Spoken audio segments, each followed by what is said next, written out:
Welcome to today's program titled COVID-19 Era M&A, State of the Market and Roadmap for 363 Sales. At this time, all participants are in a listen-only mode. For those of you who are logged into the web presentation, you are encouraged to submit questions throughout the conference by typing them in the text box on your screen.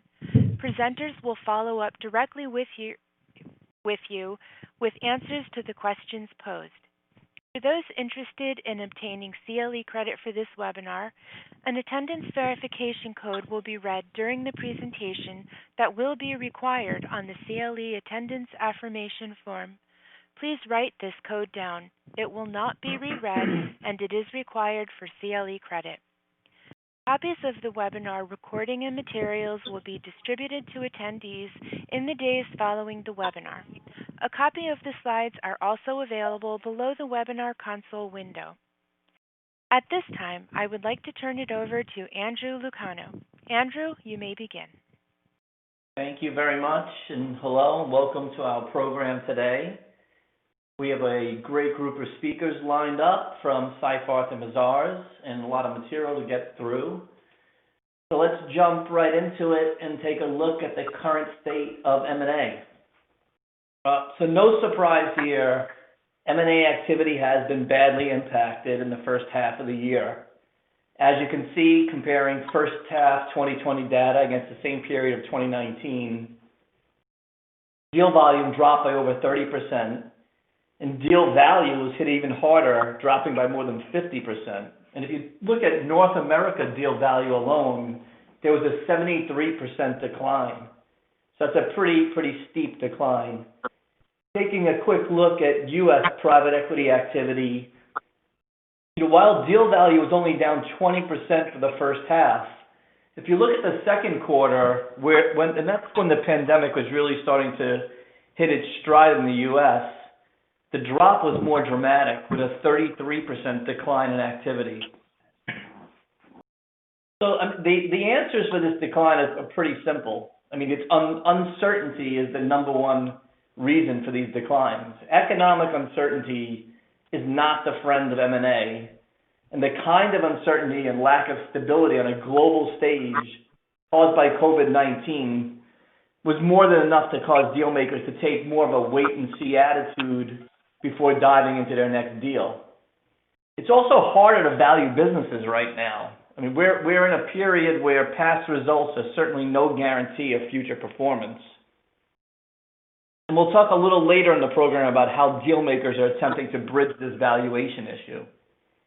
It's not, the decrease is not totally due to COVID. I mean, we had geopolitical issues going on. We have trade issues with China that also contributed to the decline. But on purely a COVID-19 front, certain businesses are in the process of being reimagined right now, particularly in the hospitality, travel, restaurant, and the retail sector, where retail was going down even before COVID. I mean, these industries have been hit particularly hard. So there's been kind of a stall in M&A activity in these areas while these industries get reformulated. And this is where we expect to see some distressed M&A opportunities in the future. So what is the current thinking of deal makers, and what do they see on the horizon for M&A for the rest of the year? We took a look at a survey by the M&A Leadership Council, and about half of deal makers said their current deal activity is on a temporary pause. They're looking to delay deals that are in the early stages. So a deal that's in the LOI phase currently, many deal makers are trying to slow that deal down. Roughly 14% said they've just come to a full stop on deals. But at least it appears that late-stage deals are still trying to get done, with parties either trying to quickly close or otherwise moving toward closing under successfully renegotiated terms. About 28% fell into those categories. As we look toward the remainder of the year, not unexpected, the survey revealed caution among deal makers. Again, about 50% said they would remain on a temporary pause for the rest of the year, and 26% expected there to be a substantial reduction in activity against their M&A forecasts. But I would point out that a significant percentage, about 23% of respondents, reported either no impact to 2020 forecast deal volume or even the intent to accelerate deal volume during the remainder of 2020 based on the thought that there's going to be an increased number of opportunities or more palatable valuations brought about by the pandemic. As far as M&A deal type objectives are concerned, they look to be firmly in the camp of doing strategic acquisitions within the core business of the buyer. Now is not the time where strategic buyers are looking to start a new line of business. For the most part, they want to stay in their comfort zone of the industries they know best. But as my colleagues are going to discuss a little bit later, there is expected to be major opportunities for distressed company acquisitions. Distress-driven M&A will be a key driver in the year ahead. And I think in the distressed space is where you may see some buyers stray from their core business opportunities. So how is COVID changing the M&A market? Well, we're certainly seeing a shift from the very strong seller's market that's been in place for probably the last 10 years to a buyer's market. So if a company who might have been a seller pre-COVID can wait a few years to sell, I think they're going to try to wait this out. But there are many sellers out there that can't afford to wait, for reasons like they have no succession plan in place for a family-owned business, and they need an exit now, and these can provide very good buying opportunities. Of course, face-to-face meetings are harder to do now. Buyers are missing out on the all-important in-person meetings with target company management. These meetings are now frequently taking place via video conference. And you don't really always get those candid discussions that were had over dinner and drinks. So those in-person management meetings are a little bit less, they're taking on less import now, which in the past, much good information was gleaned from those management meetings. In addition, deals are just taking longer to do right now. We're seeing some timelines being stretched by more than 60 days. There are slowdowns at government agencies, so regulatory approvals are also harder to get and taking longer. And deals are just moving slower because buyers are performing more diligence. Buyers are asking questions like, what actions did the target take in response to the pandemic? Buyers are trying to better understand the resilience of the target's business in this current environment. They're also looking into whether the pandemic response uncovered previously unknown deficiencies at the target. So, for example, they may have learned through the pandemic that the target's technology really wasn't up to par and that they couldn't easily transition to a remote working set. Buyers are also very interested in knowing how the workforce was impacted and how suppliers were impacted by COVID. Is the business too reliant on a limited number of suppliers? So I mentioned earlier the difficulty in valuing a business right now. Valuations are most often done as a multiple of EBITDA or revenue. But with the future being cloudy as it is, valuations are much harder to do, and it's also much harder to justify the high multiples that we saw in the years preceding COVID-19.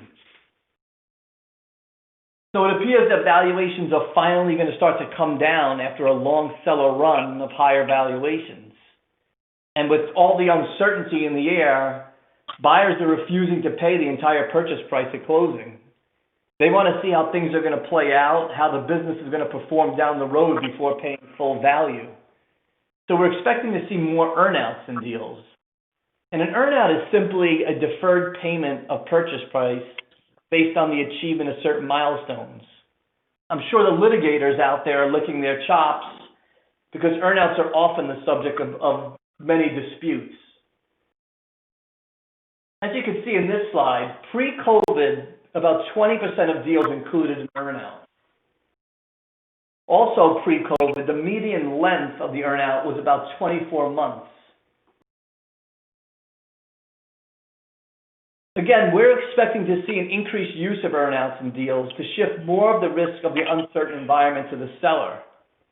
This protects the buyer by forcing the target business to meet performance criteria post-closing to validate its valuation, and it also provides the seller with the opportunity to be paid a full purchase price if the performance metrics are achieved.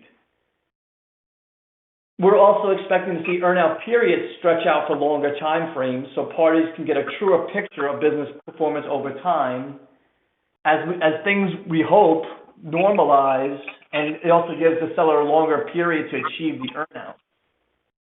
But this also means that sellers have to wait longer to be paid the purchase price.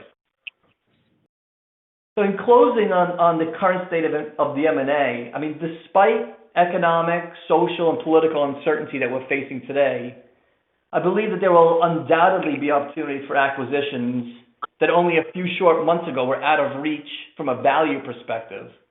And I think the tools and fundamentals still exist to capitalize on a more buyer-friendly M&A market. With that, I'm going to turn it over to Candace, who's going to discuss some equity and executive compensation issues that may arise in doing M&A in the COVID era. Candace? Thank you. Thank you, Andrew. Adjustments to executive pay and incentive awards due to COVID-19 could cause an unexpected problem for an acquiring company. Many companies have been incredibly challenged by the volatility in the market and the unsettling difficulty that's been caused by COVID-19. It has caused significant losses and uncertainty for many businesses, as Andrew just discussed. And although some businesses have seen their stock rally and businesses soar, many more have experienced significant losses and are conserving cash or shifting cash to other short-term needs to try to address this difficult situation. Well, COVID-19 and losses to businesses have also significantly impacted human capital, and employees have seen reductions in pay, delay and elimination of bonuses, cancellation of awards and underwater stock options, furloughs, and layoffs. A target company's action to address these issues and other potential areas of liability, such as underfunded pensions, labor and employment and benefits issues, will be the subject of intense due diligence review in a potential acquisition. The extent of the due diligence review for a merger or acquisition of a target company will be very different from the considerations in a 363 distressed asset sale, as James and Leslie will discuss shortly. In this brief presentation, I will highlight adjustments to executive pay triggered by COVID-19, which could have unexpected impacts and create a risk for a potential buyer. Companies' losses may have resulted in negative adjustments to executive pay, adjustments to performance targets, repricing or cancellation of out-of-the-money options. These actions may not have complied with the employment agreements, plans, or awards. This could have triggered contractual breaches, unexpected taxation, loss of deductions, accounting charges, securities violations, and potential employee lawsuits, which could result in liability and significant costs. Potential problematic COVID-19 adjustments to executive compensation and annual bonuses could have violated prior contractual commitments, and negative adjustments to pay could have impacted compensation agreements, triggering a right to terminate employment for good reason or even severance. So if a company missed their annual bonus, which vested in 2019 and was to be paid by March 15th, this could cause 409A violations as well as contractual, state, wage, and hour law issues. The Coronavirus Aid Relief Economic Security CARES Act authorized the U.S. Department of Treasury to make loans and loan guarantees to businesses who suffered losses due to COVID-19. And the Payroll Protection Program provides restrictions on executive compensation and severance, which needs to be complied with to take advantage of the CARES Act provision. COVID-19 adjustments to incentive awards could trigger legal, tax, accounting, and securities law and disclosure issues. Delay in setting the performance goals or in settling the awards could impact prior contractual commitments. And changing the form of the award could cause securities and tax issues, and changing the timing of an award could cause accounting and tax issues. And if it's a public company and the plan needed an amendment that was a material modification, shareholder approval could be required. For awards that were granted before the 2017 Tax Cuts and Jobs Act that remains outstanding, such as performance periods that commenced before November of 2017 and covered 4 or more years, adjustments to that award could cause it to lose its grandfather status and the company would lose deductibility. Although the performance pay exception under 162M was eliminated, and that provided more flexibility for timing for companies to set goals, if the company doesn't set the goals within the first 90 days of the performance year or changes the goals after March 31st, then the executive may not be able to make a 409A performance-based pay deferral in the performance year. Stock options are usually reliant to attract, retain, and incent key employees, but they lose their value when the exercise price is greater than the fair market value of the underlying stock. So strategies to address out-of-market stock options can create legal, tax, accounting, and securities law issues. And a compensation committee may not have had the discretion to reprice, cancel, or exchange the underwater options. For example, in a prior economic downturn, a merged company unilaterally canceled the out-of-the-money options without discretion in the plan to take that action. After several class action lawsuits and 5 to 6 years of expenses, a $23 million settlement was reached. Repricing or exchanging of underwater stock options can also cause significant accounting issues. Valuation of replacement awards can be a problem for private companies. If the valuation is not at fair market value, this can cause a 409A violation. And for public companies, inadvertent stock option repricing could create shareholder issues, listing violations, trigger disclosure requirements, and create legal and accounting issues. In conclusion, many companies were severely impacted by COVID-19 and took action to address significant losses, which created opportunities for potential legal, tax, accounting, and securities problems with possible liability and significant costs for a potential buyer. Now I'd like to turn it over to James to address distressed asset sales under Section 363. James, thank you very much. Thank you, Candace. I appreciate it. As Candace indicated, I'm going to be giving an overview of distressed asset transactions under the Bankruptcy Code under Section 363. Before we get there, obviously, just setting the stage here a bit, COVID-19 has impacted earnings and cash flows for many, many companies and has devastated industries, including retail, real estate, restaurants, airlines, hotels, have been all heavily impacted on this. And we're getting to the point now where the government funding is just not enough to sustain businesses. The PPP loan program is expiring. We've seen the expiration of the supplemental unemployment insurance proceeds that have been used to help stimulate the economy overall, and Congress is still logjammed on a new stimulus package. So this is not a situation where we can continue to count on the government to help prop up the economy. And as a result, we've certainly in the past 6 weeks or so have seen a dramatic rise in bankruptcy filings, which is leading to a growing number of companies that are involved in or will shortly be involved in bankruptcy sales under Section 363.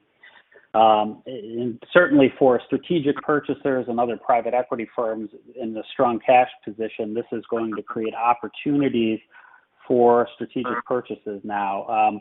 Another interesting factor of the COVID-19 and the downturn is that there certainly have been many winners in the marketplace, businesses that are performing very strongly, are in a strong cash position. So I think as far as downturns go, this one might be somewhat unique in that there are going to be a large amount of buyers in a strong position to make acquisitions into other businesses and other industries. So from here, we're going to discuss some of the advantages and disadvantages of bankruptcy 363 sales vis-a-vis other distressed and non-distressed M&A transactions. So first, going into the benefits. To understand this, I just want to give a brief overview of what is involved with a 363 sale. So typically, a bankruptcy sale starts prior to the filing of a bankruptcy case, where a party that expects to file for bankruptcy starts marketing its assets in hopes of identifying what is referred to as a stalking horse bidder. And this is a party that signs a conditional asset purchase agreement that will be used as the floor bid for a subsequent bankruptcy auction sale. And so ideally this happens before the bankruptcy is filed, but sometimes it does happen after the bankruptcy filing. So once an asset purchase agreement is signed up, a debtor is going to then file a motion seeking authority to sell its assets in the bankruptcy case and seek court approval. There's a minimum of 21 days required to go forward with the sale process in bankruptcy. Oftentimes for large going concern sales of companies, it's going to be a longer process, anywhere from 30 to 120 days typically. And the court, in conjunction with the sale, often approves sales procedures, which is going to set forth the marketing period, the due diligence period, and the bid deadlines for the prospective bankruptcy auction that is going to take place. To the extent that there are any higher and better offers above that of the initial stalking horse bid, the debtor or the bankruptcy court will conduct a bankruptcy auction, and the custom varies depending on jurisdiction as to how exactly that occurs. But the auction will occur where a final bidder will come forward with the highest and best offer. Once that happens, then the debtor will take the offer back to bankruptcy court for court approval, where the court will make certain factual findings that the bid is the highest and best offer for the assets and that the buyer is a good faith purchaser.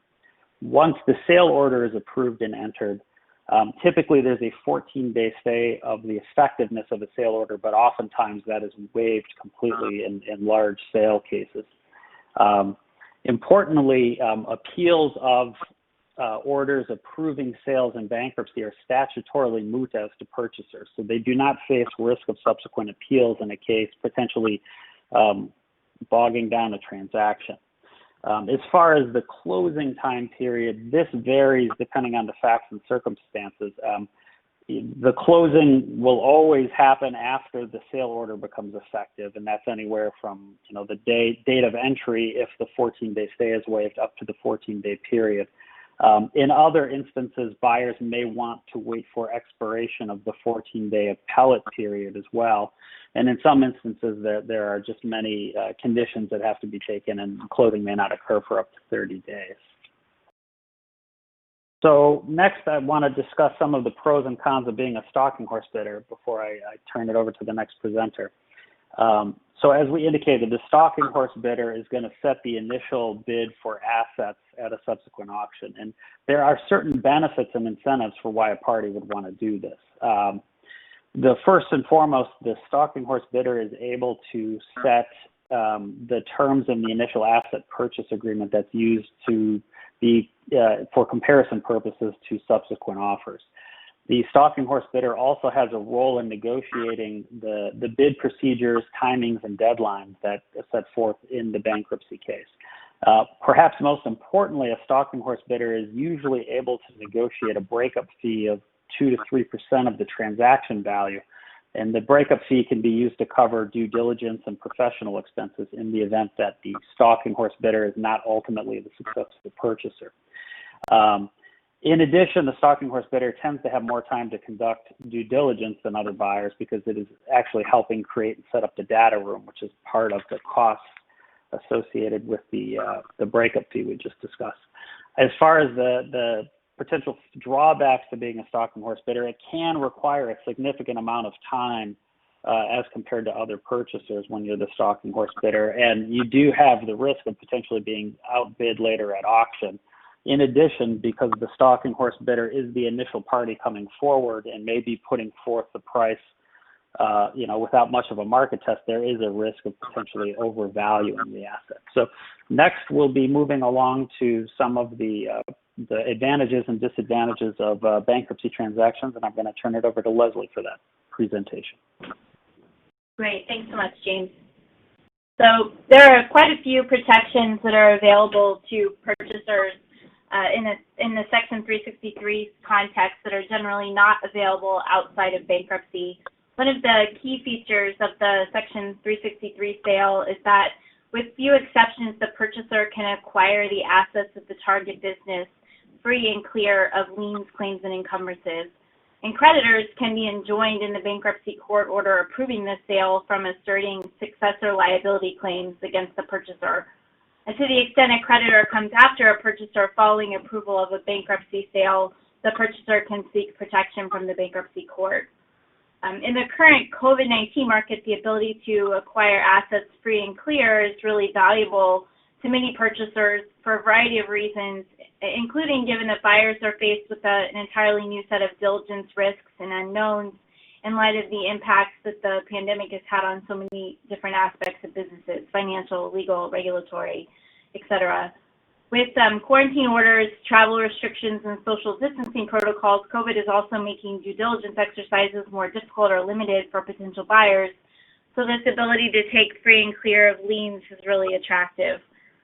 Section 363 sales are also attractive because sellers are not required to obtain stockholder approval to sell all or substantially all of their assets when accomplished through bankruptcy. Obviously, outside of bankruptcy, applicable statutes require majority stockholder approvals for sales of all or substantially all of the corporation's assets. Even though the stockholder approval is not required in a Section 363 sale, as a reminder, it's still important to consider whether there are any restrictions in a corporation's charter or under other contractual arrangements on filing for bankruptcy in the first place. Also, in a typical non-bankruptcy asset sale, you usually need to obtain a number of third-party consents from counterparties to contracts. And in the 363 sale process, a buyer can take assignment of most executory contracts and unexpired leases pursuant to Section 365 of the Bankruptcy Code, regardless of any contractual restrictions on assignment. The bankruptcy process can compel consent to assignment, which for the buyer and for the seller is an advantage since it can avoid time-consuming and costly one-off negotiations and counterparties for their consent. In a 363 sale process, additionally, the purchaser can cherry-pick contracts with favorable terms and can also negotiate for the rejection of unwanted or burdensome contracts. The ability to keep contracts with good terms by compelling assignment and reject contracts with unfavorable terms is particularly valuable in the current market, given that obtaining consents might otherwise come with some major strings attached, and for a number of contracts, better terms may be negotiable in light of current market upheaval. Another key feature of 363 sales is the protection they offer from fraudulent conveyance claims by creditors, which can bring about costly litigation for a purchaser of distressed assets outside of bankruptcy, even if a claim isn't ultimately successful. By pursuing a 363 sale, buyers can avoid claims that the sale was made with an intent to hinder, delay, or defraud creditors, or for less than equivalent value, because the sale will have the bankruptcy court seal of approval. Also, in the bankruptcy context, the target assets and business will benefit from the bankruptcy automatic stay, which halts actions by creditors to collect debts from a debtor who's declared bankruptcy, which can help protect the going concern value of the business by literally keeping the lights and other utilities going and preventing eviction and the like.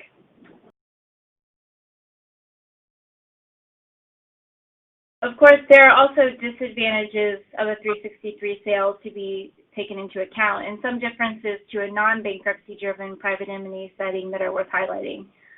For example, in a typical private, non-bankruptcy driven M&A transaction, a buyer usually negotiates for certain contractual protections that are not available or that are significantly curtailed in Section 363 sales and in other distressed transactions involving sellers in the zone of insolvency. In Section 363 sales, assets are often sold on an as-is, whereas basis with very few reps and warranties. Reps are generally limited to fundamental reps as to due authorization, authority, no violation of orders, consents, etc. And reps and warranties usually do not survive the closing in a 363 sale. Reps and warranty insurance can be a useful tool for buyers to use in a 363 context to help address some of this risk associated with the limited or non-existent indemnification provisions. But buyers in the current environment should know that reps and warranty insurance may not cover COVID-related issues, and most reps and warranty insurers are including some form of COVID-19 exclusions in policies, something that has to be negotiated in connection with the policy. Reps and warranty insurance will also, of course, not provide coverage for any known or otherwise disclosed liabilities. Relative to a typical non-distressed M&A transaction, there are also fewer post-closing remedies for a Section 363 buyer. So a lot of stress is placed on the purchaser's due diligence investigation to uncover issues and to price them into the offer before signing an asset purchase agreement. Where a lot of buyers get comfortable with this is that with the discounted pricing in a 363 sale, they can be getting a real bargain for the assets. And as noted before, the ability to take the assets free and clear of liens and leave behind unwanted liabilities is really attractive. Section 363 sale asset purchase agreements usually also have very few closing conditions other than certain regulatory or licensing approvals, so buyers generally have less wiggle room to attempt to walk away from a deal after signing the APA. In the regulatory context, one thing to note is that the waiting period for HSR filings in a 363 sale process is shortened to 15 days from the usual 30-day waiting period. Purchasers should also know that purchasers typically must cash for the assets in a 363 sale, so there's no question of the value received. And this means that earnouts and deferred compensation mechanisms, which, as Andrew mentioned earlier, we've seen be increasingly popular in the COVID context, are not available in the Section 363 context typically. If the purchaser is an existing creditor with an allowed secured claim against the debtor, it may also be able to credit bid the debts owed to it in a Section 363 sale. Something else to keep in mind, unlike in a private M&A transaction where the parties can choose to keep the transaction private, in a 363 sale, like the bankruptcy filing itself, the existence and terms of a 363 APA in the transaction will be made public. So the purchaser will want to consider whether it's comfortable with the spotlight on the transaction and the terms and the distressed nature of the target business. This may really be less of an issue in the current environment, given that so many businesses are in the same boat and are experiencing distress due to circumstances outside of their control, not due to necessarily any fault of the business or the seller, but something still worth being aware of and considering in contemplating a 363 sale purchase. Potential buyers in a 363 sale also face significant execution risk up until the point that the sale transaction is approved by the court. Threat of higher and better bids, as James discussed, and they can also run into delays throughout the process as a result of creditor and third-party challenges interfering in the process. Bankruptcy courts have a lot of power and discretion to keep things moving, but nonetheless, there's a process that has to be followed, and creditors and other stakeholders have rights in that process. A few months ago, we expected to see a lot more backlog in bankruptcy courts, which could result in costlier and lengthier Section 363 transaction processes as compared to pre-COVID scenarios.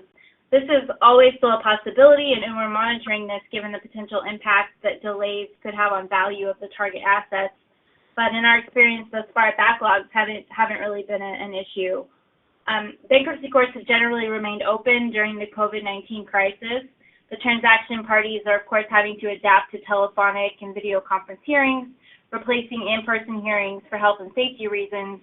And primary bankruptcy court jurisdictions have adapted use of video conferencing for evidentiary hearings, but others are still getting up to speed. And so we've seen some reduced evidentiary hearings. All of these things are to consider as part of the new normal for COVID-19 distress transactions.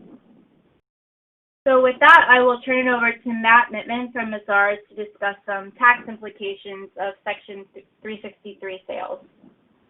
Thanks. Thank you. Thank you, Leslie. For the second half of the presentation, Charles and I are going to address certain tax aspects in the current M&A environment with a specific emphasis on 363 transactions in a Title 11 bankruptcy case. And we're going to focus on the sell side, the buy side, and other considerations, including executive compensation, as well as compliance and reporting. So on the sell side, typically this is going to be structured in a Title 11 transaction in bankruptcy, and where the debtor usually liquidates pursuant to a Chapter 11 case.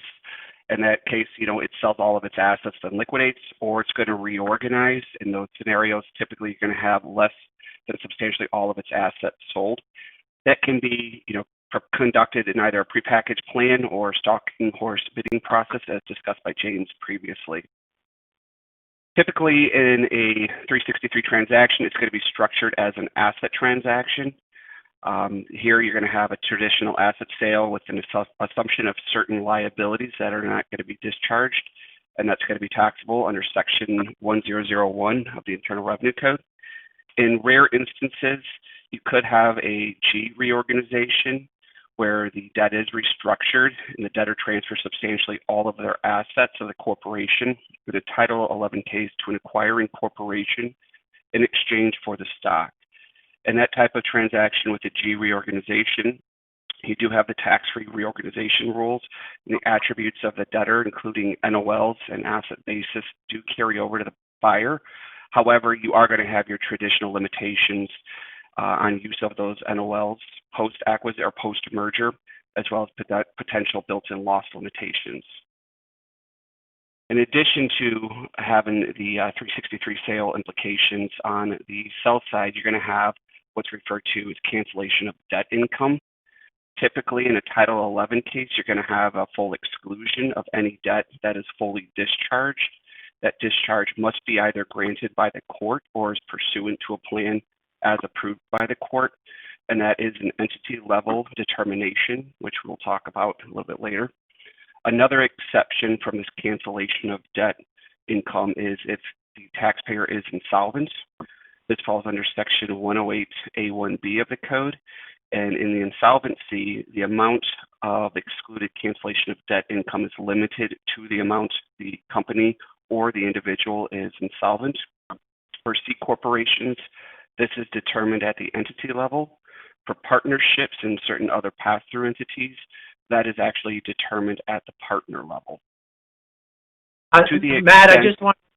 Matt, this is Charlie. I just want to interject one thing. With respect to S corporations, although it's a flow-through entity similar to a partnership, the insolvency analysis is done on the corporate level. And so any kind of exclusion determinations is done on the corporate level, notwithstanding that it's a flow-through entity. Thanks, Charles.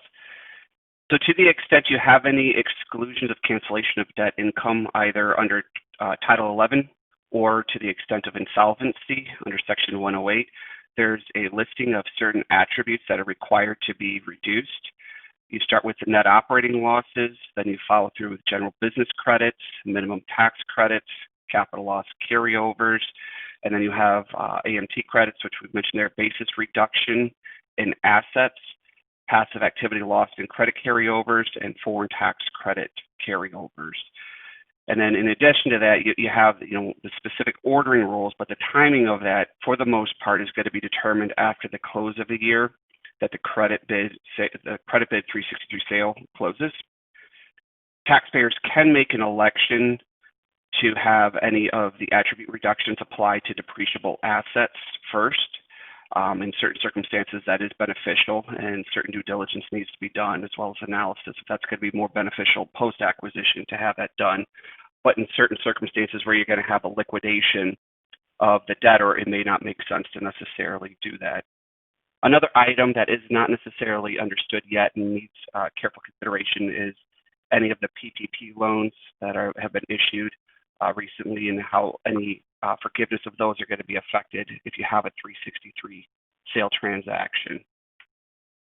Other considerations on the sell side include, for corporations, if you have a sale of a U.S. subsidiary, in those instances, whether or not a Section 338H10 election will be made, whereby it's deemed to be an asset transaction for both the buyer and sell side. And then you also have certain other subsidiary tax implications, such as deferred intercompany gain that may be recognized, as well as having a recognition event for excess losses that have not been recognized previously. Additional other considerations from a partnership perspective, and it takes careful planning, is whether or not a partner can abandon its partnership interest, whereby it may potentially obtain an ordinary loss for the abandonment. However, consideration needs to be made as whether or not you're going to have a distribution for any reduction in allocated liabilities. If you had previous negative capital where you used debt basis to recognize losses, as well as special allocations of the debt to the various partners in a partnership context. Another consideration is also in scenarios where you have foreign investors in a debtor. In its transaction with 363, you are deemed to, exchange the property in satisfaction of the debt So the issue comes up whether or not that debt, the payment, is going to be applied against any interest first. And if that's the case, then for those foreign individuals, are you going to have any withholding that needs to be made done in conjunction with the 363 transaction? There's also various state tax implications that includes apportionment of any cancellation of debt income, as well as any conformity to the Section 108 cancellation of debt exclusions that were previously mentioned. Another consideration, and we can't go too much into this, are the tax filings associated with the company going through a 363 credit bid process here, where the liquidating trustee may be required to file tax returns as well as pay taxes on behalf of the liquidating trust, and perhaps also the debtor itself. Going to the buy side here, as mentioned before, you can have an asset purchase or a G reorganization. As we were talking about, typically you're going to see an asset purchase. And so you're going to go through your standard purchase price allocation considerations, where it's going to be the amount of cash conveyed, as well as any assumption of basis is going to be assumption of liabilities will be the basis in the acquired assets. So the concern here in many of these 363 transactions is where you have what's called a bargain purchase, whereby the actual tax basis in certain assets, specifically liquid assets such as inventory, may be less than the fair market value. In those types of transactions and situations, you can end up with an immediate liquidity event post-acquisition, whereby the buyer is going to sell the assets for more than their inside tax basis, resulting in immediate tax liability. We have had instances where we've had clients have to backtrack on their bid because they did not, understand and know that the immediate liquidity was significant enough where the actual consideration to be conveyed would not cover the corresponding tax liability post-acquisition. Other tax considerations also include, and financial reporting, their negative goodwill, which is more of a financial accounting purpose. That, while it's applicable for corporate tax for provision purposes, most practitioners and auditors will scrutinize this, which is they'll basically recognize the fact that the valuation of those assets needs to be adjusted accordingly so that there's not a recognition of income, at least for financial accounting purposes, post-acquisition. Another aspect to consider on the buy side in a 363 transaction is the attributes do not carry over. So any net operating losses or credits of the debtor company is not going to be carried over to the buyer. If it is structured as a G reorganization, the attributes do carry over, but they could be reduced because of the exclusion. If you do have a 108 CODI exclusion, typically in a G reorg, though, the debt is not going to be fully discharged. It's a tax-free reorganization, but you could have limitations on the use of any net operating losses under Section 382. Other considerations on the buy side, as discussed previously, include successor liabilities and the lack of indemnification. Some of these concerns and items that do get addressed are state bulk sales matters for indirect taxes, including sales and use taxes and unclaimed property. So it's very imperative that the accountants and the attorneys work together to see if there needs to be any bulk sale notifications made by the debtor to certain states. In addition, you have to have concern about indemnification from the debtor or liquidating trust or trustee. Sometimes it's imperative to have certain language in a purchase agreement stating that the creditor buyer is taking assets free and clear of all liabilities not specifically assumed in that transaction. And so in order to remedy that, you can use reps and warranty insurance as previously discussed. However, you're limited to the fundamental reps. Typically in a 363 transaction, sometimes you can't even get reps and warranty insurance in a 363 transaction altogether.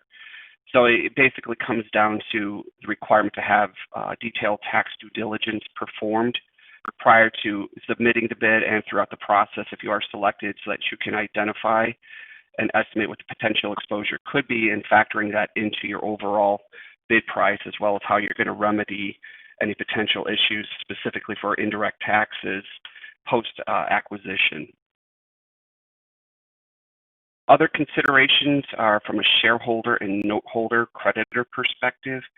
So in a transaction specifically where you have certain shareholders or partners as well as those that are creditors, so they have both funded their investment with debt and equity, are the character and timing of losses on the transactions for both the stockholder as well as the note holder. Typically in a transaction where you're holding stock for a company that is in bankruptcy, that loss is going to be a capital loss to the shareholder. As previously mentioned, for partners, typically that will also be a capital loss. However, there are certain planning mechanisms in very specific situations where you can have an abandonment of a partnership interest that would result in an ordinary loss to those partners.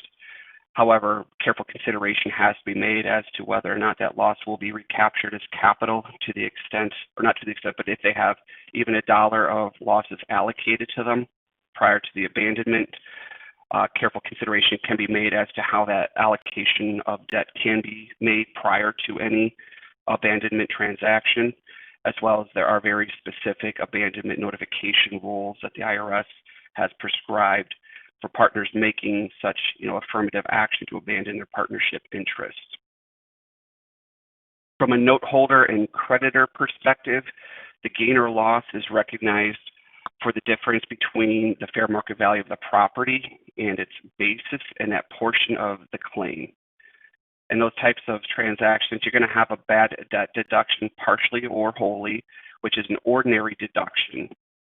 In that type of scenario, you're going to have Section 163 govern the ordinary deduction there, and that is going to be an ordinary loss for the difference between the unsatisfied and uncollectible difference between the unpaid balance of the claim and its basis. And again, that's for a bad debt deduction. However, in a lot of our transactions, we see we're going to have a worthless security. And that could be the case where you have someone, individual or partnership that's not in a trade or business that has a loan with a debtor. And that type of transaction, it's going to be a Section 165G loss, which is going to be a capital loss, not an ordinary loss. So you're going to be limited in your ability to recognize and utilize that loss after the transaction, as well as the fact that for a worthless security deduction, that has to be a wholly worthless loss. It's not a partial concept there. There's a couple examples we provided. In the absence of time here, we'll maybe walk through one of these later, but the point is it's important to understand what you're looking at because you do have the process of providing your bid, so you have a secured claim as well as the fair market value of the consideration that's going to be conveyed in a transaction. And that, in essence, can result in different character treatment as well as timing for the purchaser and the holder of the instrument.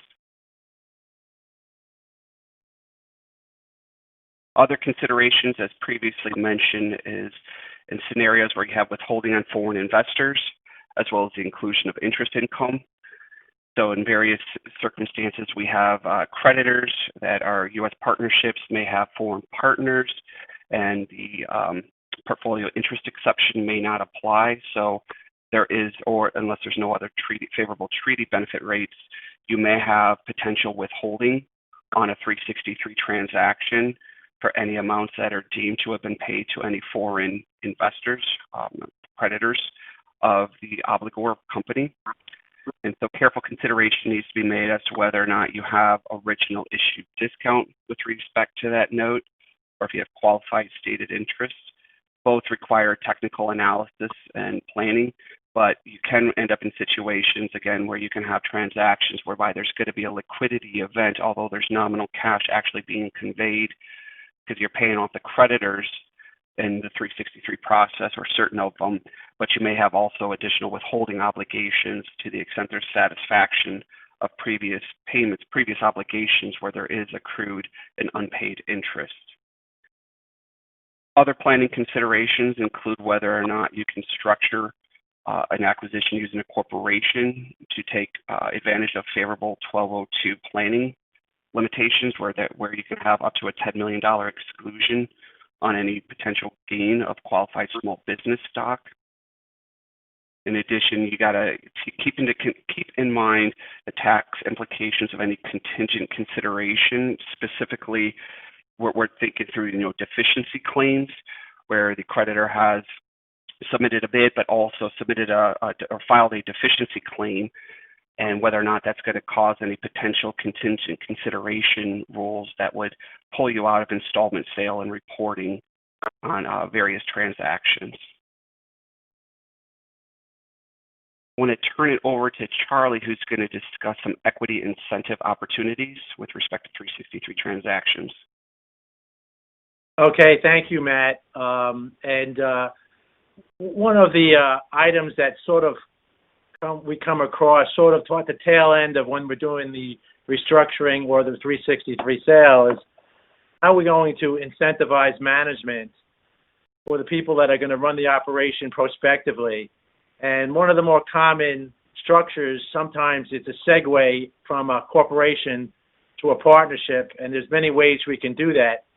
And part of structuring it as a partnership allows incentives to be given to management in the way of what's called profits interest or carried interests, where their equity value starts at zero, and because there's zero liquidation value to that equity, unlike what happens in a corporation on a stock option, if they have zero liquidation value in the membership interest in a partnership, any future appreciation of that equity would be capital gain.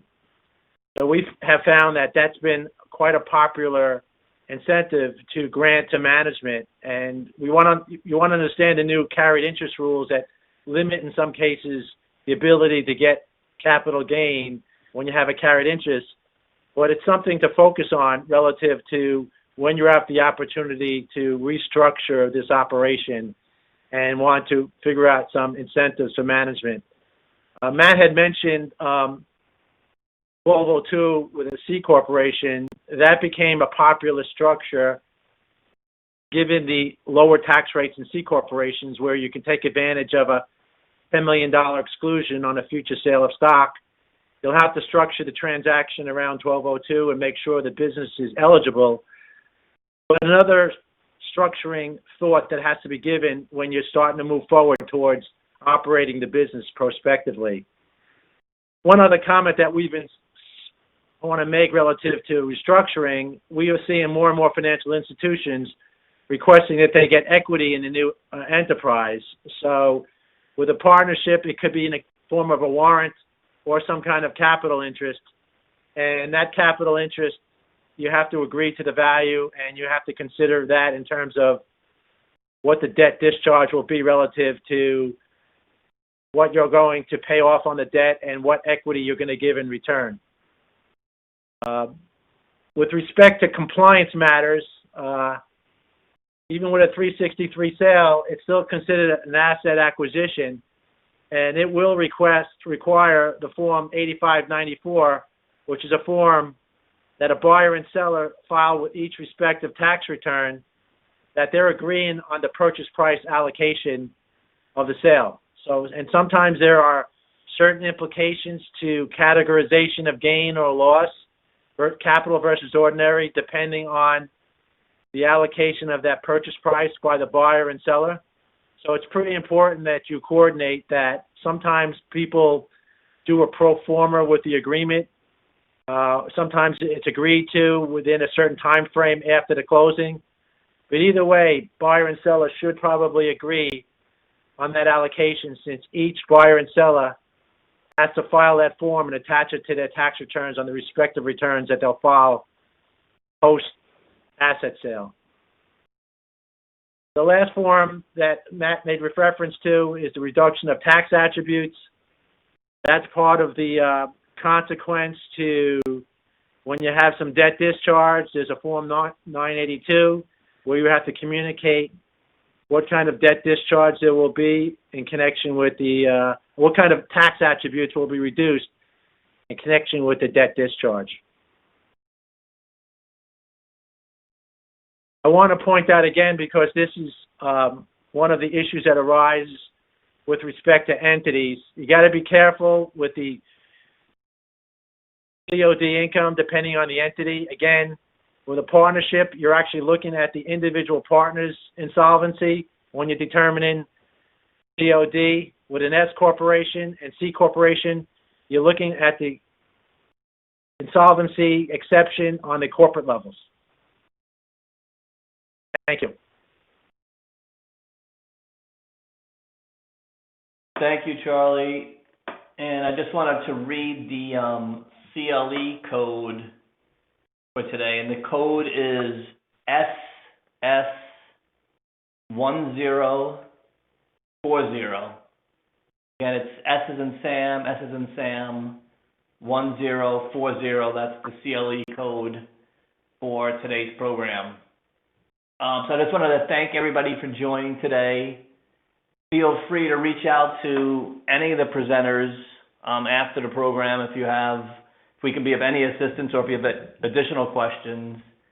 And for those who did submit questions in the chat box, we look forward to following up with you directly to go through your questions and provide you answers. And with that, again, thank you for joining us today, and we will speak to you all soon. Thank you. This concludes today's webinar. Thank you for attending.